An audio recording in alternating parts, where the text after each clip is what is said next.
Yo, what's good? My name is Avila, and I'm about to do a beat breakdown of my song Get It Loud, which got a major big ad placement with Pizza Hut and Tom Brady, which is super sick. I'll show you a quick clip of it if you haven't seen it. This is it. You know what I miss most about playing? Yelling, "Hey!" So I got this job. Pizza? Hey! Mom! I don't miss that. Get our biggest pizza, the Big New Yorker, for just $10 at Pizza Hut. This is my first major US ad placement, so ad brand everything. The crazy thing about that video, on YouTube alone, that joint almost has 50 million views. That specific video, they did another one. It's a 30-second version of it that's at 19 million. So collectively, bruh, this 70 million, bruh. This is crazy. 70 million streams. Let's get into the beat breakdown of this portion, and I'm gonna show y'all how I did this. Let's get into it. All right, so I produce in Logic. Shout out to Logic. Shout out to all the Logic users. I do have vocals on the track. They decided to go with just the instrumental, which is cool, which is mostly how most tracks and most sync records end up going anyways. I'll just play the track for you guys real quick.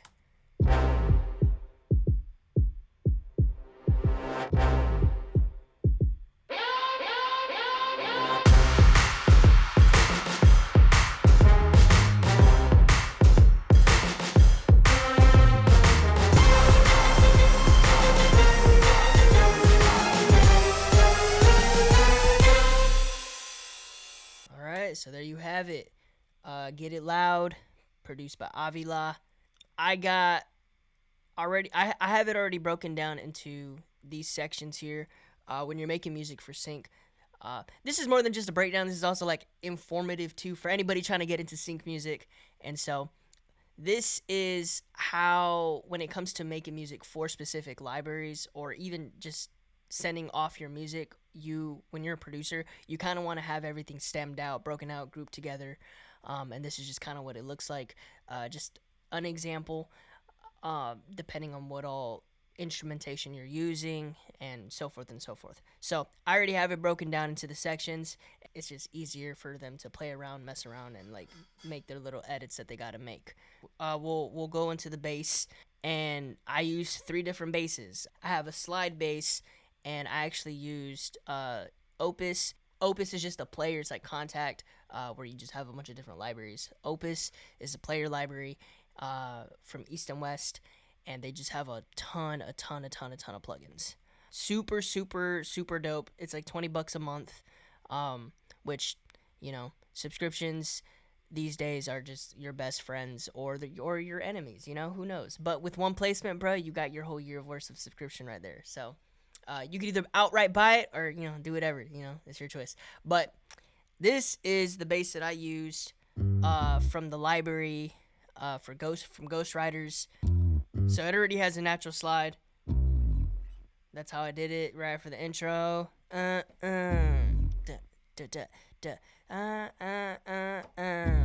Right. Little walk up action. I added a Moog, but except I used the Moog as a lead synth, or a lead right, some aggression,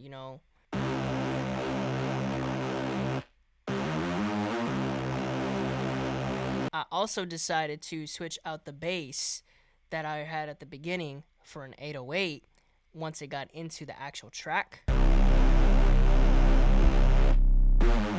It doesn't lose that motion, doesn't lose the aggressiveness, because you got this going on in the background, right?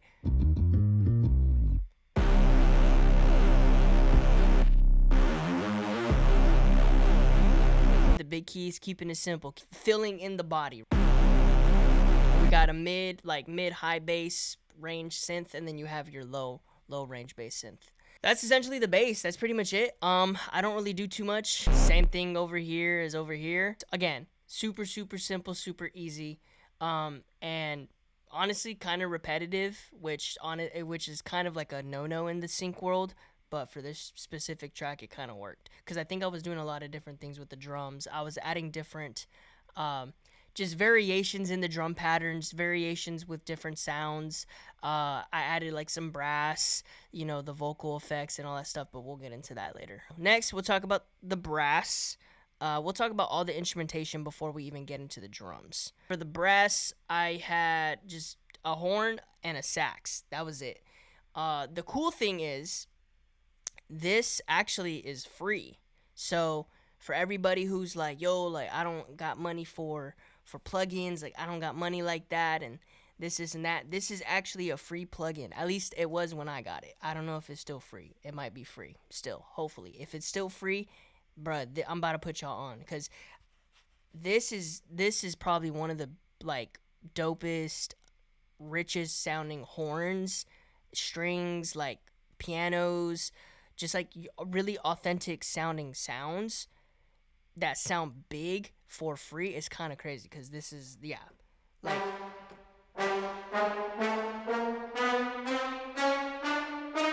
that's pretty big. Free, big, pause. We got the sax here, same plugin, free.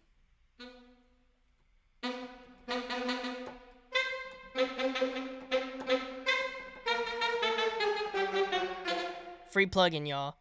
Fire plugin. Big part that they used with this, which is really sick, was the ending that I had here, which again, just adding that variation, making it big towards the end.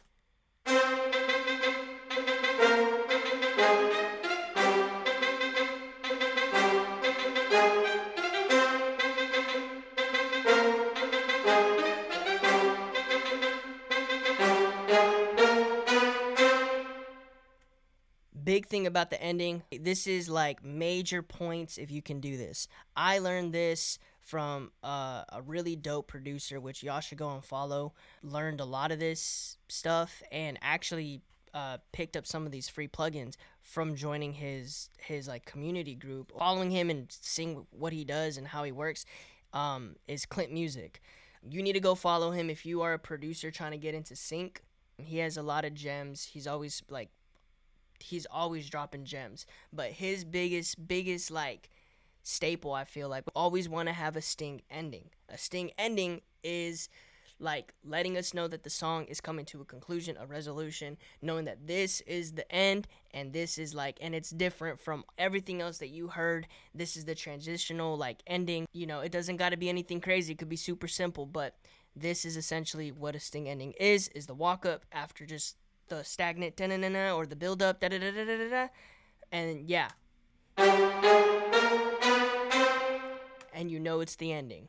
And obviously you stack that up with a bunch of your instruments, right, to make it big and, you know, and explosive at the end. And this is essentially what the sting was. You knew that was the ending. We all felt it, and that could be a good transition. And so sting endings, major key, loads of points when it comes to sync. We'll go into the strings. Light strings in the middle, like of this like little verse area. So what we used for the strings, we used Contact here. 1 second. Again, free. I am telling you. My biggest placement to date was with a bunch of free plugins, bruh. This is crazy to me. This is another really great plugin. I don't remember what it's called. The free orchestra, I guess. I need to remember what it's called. I think it's just called, the free orchestra. I'm gonna try to drop some links too. That way, like links to the plugins. That way you guys can have them too once I get done with this. But I am in no way, shape, or form sponsored by any of this. So, but so I'm just sharing with y'all like what I just the process of everything. But I have an ARP on this, so, and some other plugins. But this is like what it sounds like.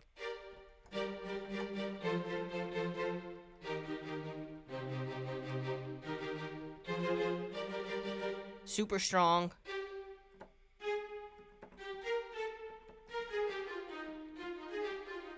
Super powerful. Super, dope. So I added an arpeggiator on it. So with Logic, you can add like, little arpeggiator and just put it at 1/8 triplets to give it like that sound because I felt like that's what it needed. That's what it called for, especially in that section of the song, to kind of give it that like wind down into the transition. So like you'll kind of just hear like with everything that we've showed so far, with minus the drums and the effects.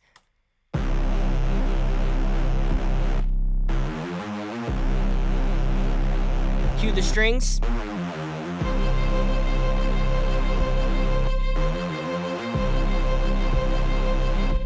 And then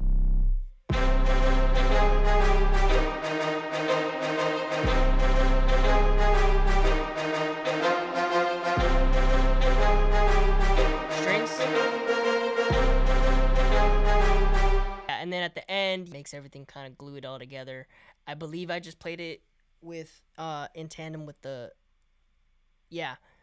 horns. Literally same thing. I literally did the same thing I did with the horns. I just stacked them up with the strings.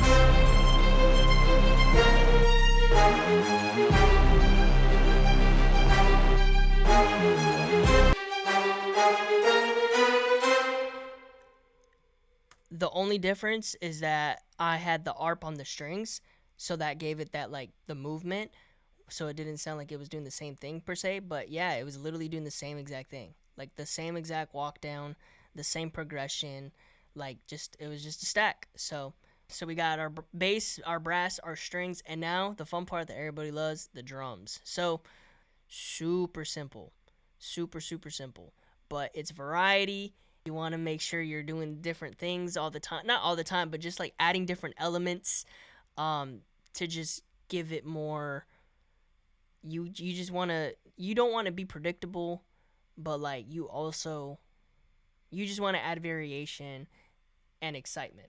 And so with each section, I do something a little different, nothing crazy, just a little different, like little breaks here. You can tell that like even with the like, what is this? It's titled drum loop, but what do I have in here? Kick, clap, open hi-hat, another snare, and then a crash, right?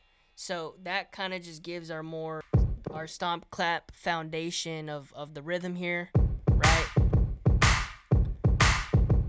I added this trash, I call it the trash perk. I call it trash because it kind of made me think of like a trash can, like you're banging up on a trash can, but it's kind of just like a percussion sound. It's just texture, but that really gives like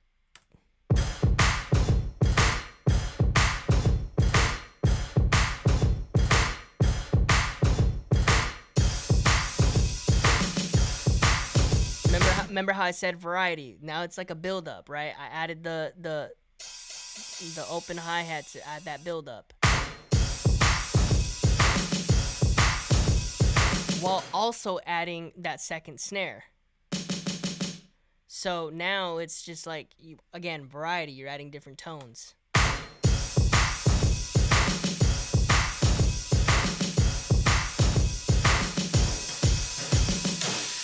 And then we have our transition sound,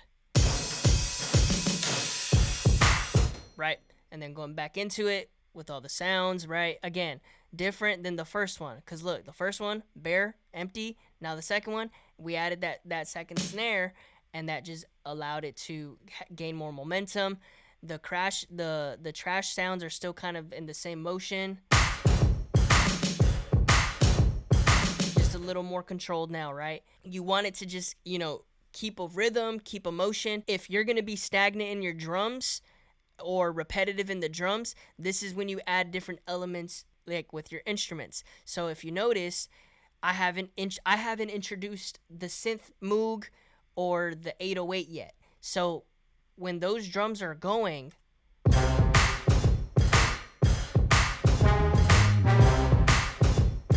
and then that build up still,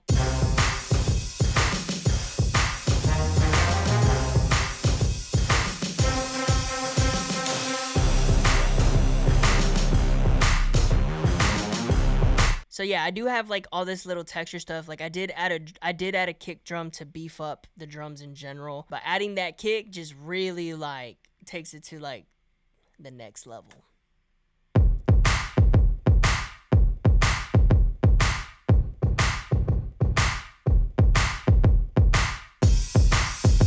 So, which I think I got this kick from Splice. So, again, another great tool to have in your arsenal as a producer, if you don't already have it. And then I just had snare fills, which, again, just texture. I have that panning to the left. Just, I don't know, I just felt like it was a stylistic choice. I think that's it for the drums. I did have like vocal, like little, like the vocal chops, which you hear that also. We do have these chants in here as well, which same thing. I used Opus for this one as well, and it was under their symphonic choirs library. So again, that's like a $20 subscription. And then I had a second shout here. I think this is just the woo. Yeah. So again, that's I'm pretty sure I grabbed that from Splice as well. So yeah, there's that. I know a lot of people say, oh, don't use Splice. They don't like you using Splice, all that kind of stuff. First of all, I used Splice. I used it for the one-shots because it's the same thing as your drum folders and picking out your drums. It's the same exact thing. Now, if you're over here dragging and dropping samples, like loops and stuff like that, like instrumental loops, then yeah, that's a little different. But don't do that. Or if you do that, like chop it up, alter it, and like don't let nobody know what the heck that is. Cause yeah, like if you can hear it, then no. Cause I mean, obviously, there are big artists that use Splice, and you can like hear it, and it's like, dude, that's a Splice sample. So like people do that, but try to refrain from doing that. But if you are going to do it, just make sure you're changing the key, the tempo, chopping it up, and just making it not so noticeable. Like you don't want people to know, hear it automatically and be like, ugh. If you use Splice, use it tastefully. Don't let that be your whole track. Use it to taste, and you'll be all right. Last but not least, I have some transitional sounds here. I just used like a reverse horn, right, to go with the hits.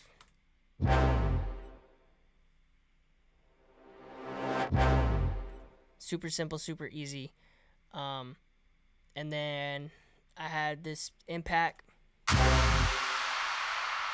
I will tell you this is my secret sauce. I use this on everything. This is literally on everything I make. Everything I make. Hey, use sounds that work. You know what I'm saying? Why try to recreate things and all that stuff, right? Like this is anyways. So, and then I do have this riser.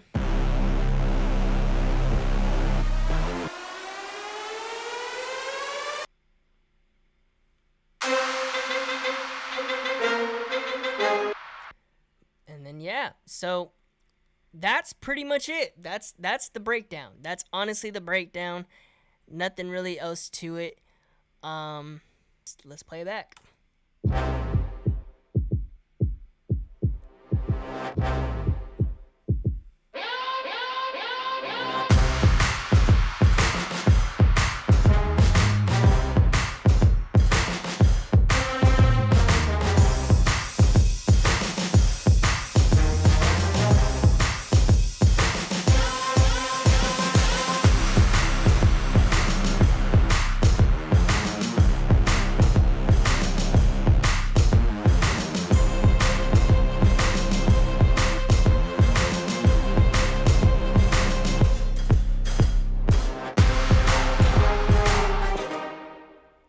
I just realized I never told you guys the basses I used. Oh yeah, I used Opus for that one. For the Moog, I used Serum. This was like a pack that I got. I forgot where I got this from, but I'll try to find it and send it over, like drop it in the link as well to download to check it out. But yeah, I think I just went. Oh yeah, I think I just went to the website Echo Soundworks, and I think that was also free.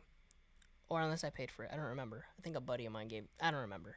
Point is, that's that Serum, which also Serum is on Splice as a like a rent to own type thing. Super super dope, super easy. I'm telling you, like Splice and all these websites, like it's different. Making music these days is game changers, different. Also, for my 808, I did use Splice as well. Same thing. I got a pack from Echo Soundworks, and then just used an 808 from there. Tweaked it a little bit to make it fit how I needed it to sound. Obviously, put my little plugins on it, and yeah, that's it, man. That's the track. That's what we did. If y'all need me to go in depth with like a mix and master, cause I did mix this and master it myself. And it was good for TV. It was good for Pizza Hut and Tom Brady. So I can definitely mix and master tracks for global ads. So just saying. So if y'all need a mix and mastering tutorial next, we can definitely jump into that as well. But yeah, that's it. That's the track. That's Get It Loud. I hope y'all enjoyed it. Again, I hope this was informative. I hope this was inspiring. And let me know if I need to go into more details about certain things, or if there's certain questions that you have about the specific track in the sync. I can probably go into probably make another video about how I went about pitching it and all that kind of stuff.